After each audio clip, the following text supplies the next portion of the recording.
Well, first of all, appreciate both of you being here to help the foundation kind of go back over the history of the hospital and those who served it as physicians and staff. As we've been doing this for a couple months now, I think, something like that, looking towards 2016. So once again, thanks for doing that. Dr. Nusbaum, tell us a little bit about your personal history, where you were born, where you grew up. I was born in Lancaster and grew up here, and then eventually came back to practice. And your father was a physician here as well? My father was a surgeon here, and my mother was a housewife, although she had a degree in nursing. Brothers and sisters? I have two sisters, both older than I. Joanne's currently lives in Upper Arlington, and my sister Marilyn lives in Chevy Chase, Maryland. When did you first become interested in medicine? It's hard to say. My father was a doctor. I don't know, really think I can answer that question. You were surrounded. I was. My uncle was also a surgeon at Chillicothe, so there was a lot of that in the family.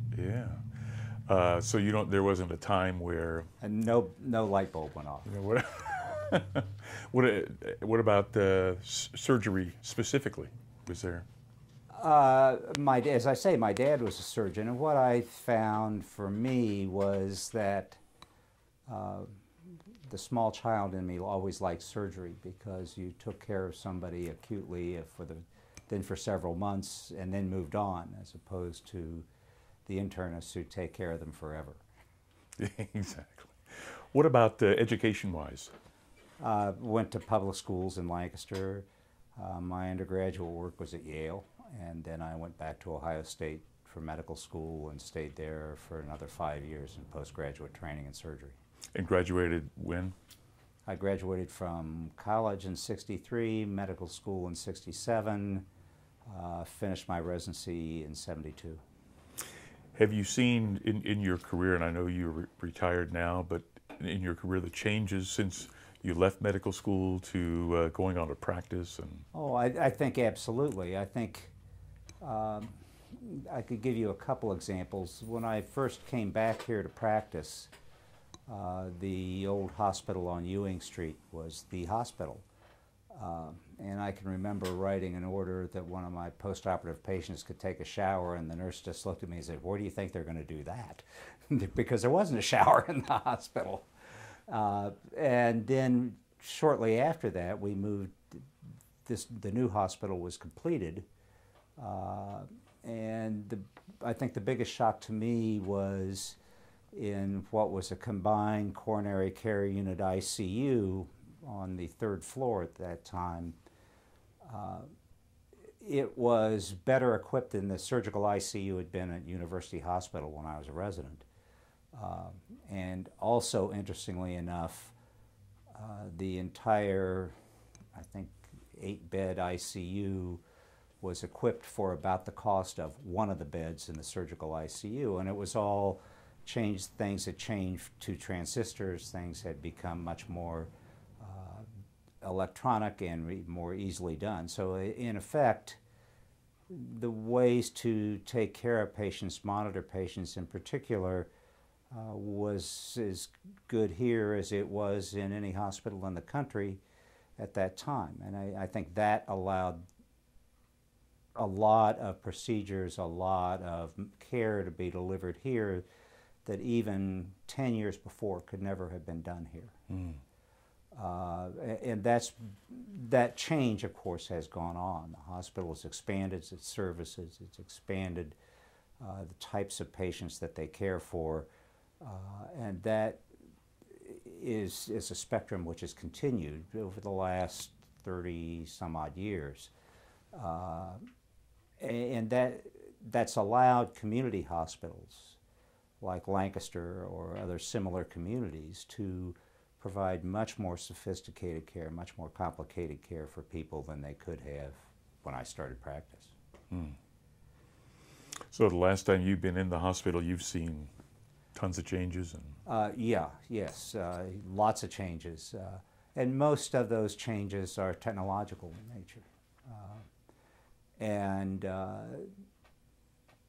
as that has expanded, that's, as I say, allowed a wider spectrum of care to be delivered here, and care for much more complicated and much more ill patients than would have happened in the late 60s, early 70s when I was in my residency. How would you describe the hospital when you first started to practice here then? In terms of capability and... I think it was typical of most small hospitals. The coronary care unit was a 4-bed ward. The operating rooms were well equipped for the time, but they did not have a lot of sophisticated monitoring equipment. They didn't have a lot of this, what we now consider to be standard type stuff. Most of the beds for example, in the patient rooms were manual. They weren't electric. That sounds like a silly thing, but it's just an example of how those things have improved. The hospital was very clean, don't misunderstand me, but it was older, and they had large wards, 4-bed wards, in some cases a little bit more, which made it, theoretically at least, made infections spread more easily than they do when patients are a bit more segregated. Sure. The pace has increased phenomenally since, when I started practice, it was not unusual for a patient to be in the hospital for a week or 10 days for surgery. By the time I finished, people were having gallbladder surgery as an outpatient. So Yeah. there's a big difference. And that on the one hand has picked up the pace of care in the hospital, because those patients are more acutely ill. All of them are more acutely ill than they were when I started practice. But it also, I think, in a sense, because of the more complicated care that's delivered, to some degree has dehumanized the care slightly. Patients, because of the pressure of time and the acuteness of care, physicians, nurses, both don't have the time to spend with patients that they did before. There was more hand-holding and more of that type of stuff before than there is now. It's clearly less efficient than care is now. It clearly didn't have the overall results in terms of lower morbidity and mortality that we have now, but it's dehumanized a bit. And in a sense that's good, in a sense it's not good. But given the circumstances today, when patients are in the hospital for the day of surgery and leave shortly thereafter, the time for that, there's just not that much time for that. So the pace was much slower. Yeah. When I first started. And I had to laugh because when I came to town, I believe there were 43 physicians on the staff, and there were well over 200 now. Interestingly, when I came to town, I was 33. The average age of the physician in Lancaster was 58. Most of them were much older, and you don't see that today. There's a constant influx of younger physicians, and that's good. That's good, because that stimulates people a lot more. Yeah. In your conversations with surgeons today, how has the curriculum changed in medical school in terms of emphasis and? Well, I think much of the change again, is technologically oriented. Stapling devices, which are used in general surgery fairly frequently, didn't exist when I trained.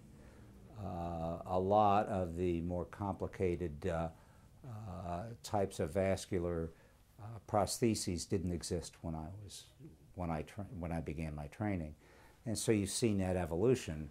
Laparoscopy really didn't begin until the late 80s, early 90s. So the bulk of my training and a substantial part of my practice didn't involve those types of procedures or that type of technology. So that attitude has changed dramatically. I think in speaking to younger surgeons, one of the things that fascinates me is they grew up with video games. I grew up making an incision and looking in 3 dimensions at whatever it was that I needed to take care of.